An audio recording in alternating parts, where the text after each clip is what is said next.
Man, last night, Bron reached 50,000 points regular season and postseason. You obviously saw Bron come into the league from high school and obviously become one of the greatest players, if not greatest player we've ever seen play this game.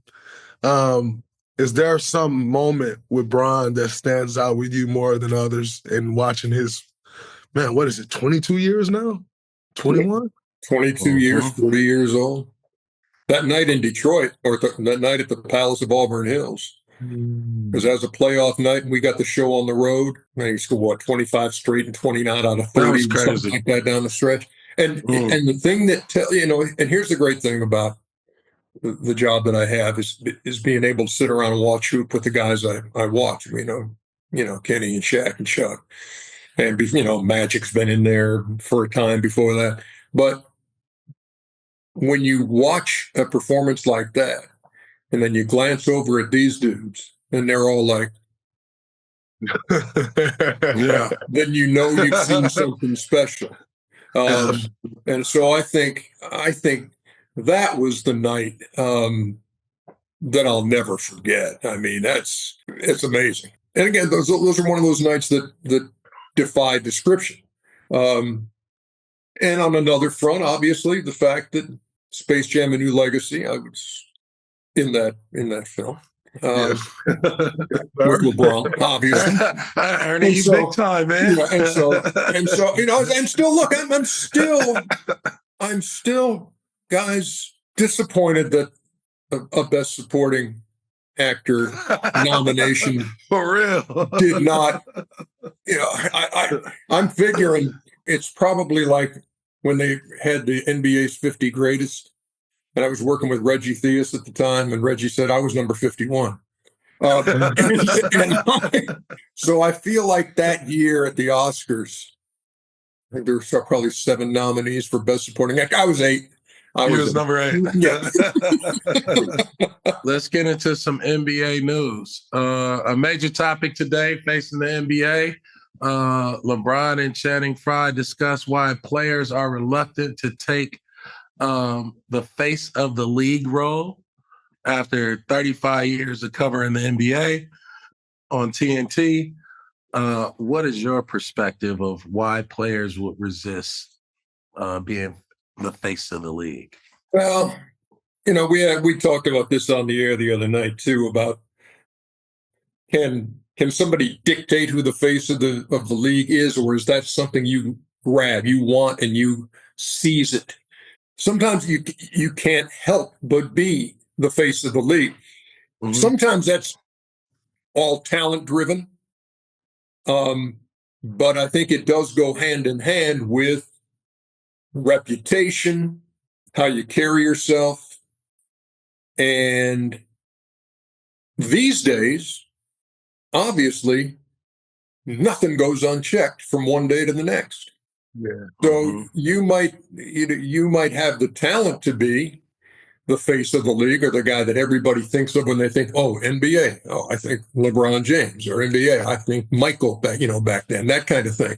But I think there is some validity to that they would say, look, I don't want that pressure. I don't want every step I take to be scrutinized. And so, yeah, there's something to that. But I also think that for some, it'd be, I want that. I want to be that guy.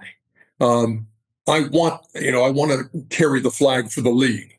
And with that comes the responsibility to do right.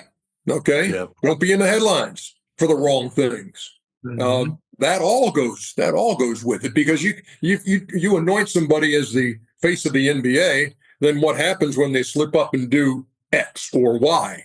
Oh, yeah. Is he not the face anymore? Again, it's one of those nebulous things, and I think we're always in such a hurry these days to quantify everything. That everything has to be the best. He's got to be the GOAT. She's got to be the GOAT. How can he be the GOAT if she's the GOAT? Can we just not appreciate greatness? Can we all get along? Yeah. Can we all not be a better human? Come on. Yeah. There's just this rush, and I think part of that is is in the media thing, and whether it's sports talk or whether it's pods or whatever it is.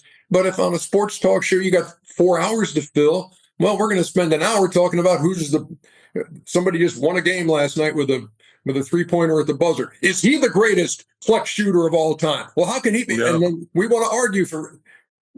Come on, just appreciate the moment.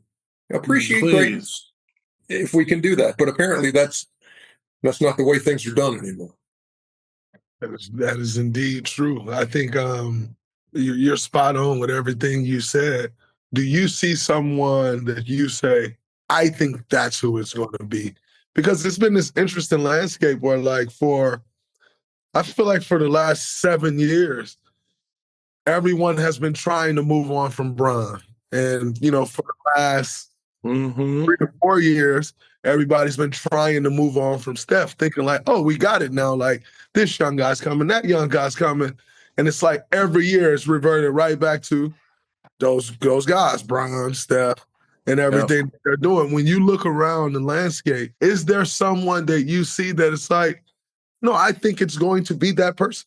Yeah, I mean, you look at the young guys in the league, you look at the teams that are doing well, you look at the opportunity for, what do you call it, PR or high, more visibility. Then you say, well, hey, how about Luka in LA for years? Yeah. Could he become the face of the NBA? Hey, here's Shai Gilgeous-Alexander leading the league in scoring with a team that has the best record. Could he be the guy? Could Victor Wembanyama, this freak, be the guy? That we've never seen anybody that size do the things he does. Could he be that guy? So there are a bunch of candidates out there, but the thing to remember is this isn't an election. All right? This is not like, okay, everybody I've been a voter for years on the regular season awards. Not like you're going to add a category that says face of the league. Give us, no, this is not that. This is who is going to, by their play and by their character and by their leadership, by their persona and exactly, BD. Who's that guy? And it's not like you apply for it. It's just like, well, he's the face. You know it when you see it. And so that's I think that's the way it is. But please, let's not put this up for a vote. No, that's not the way that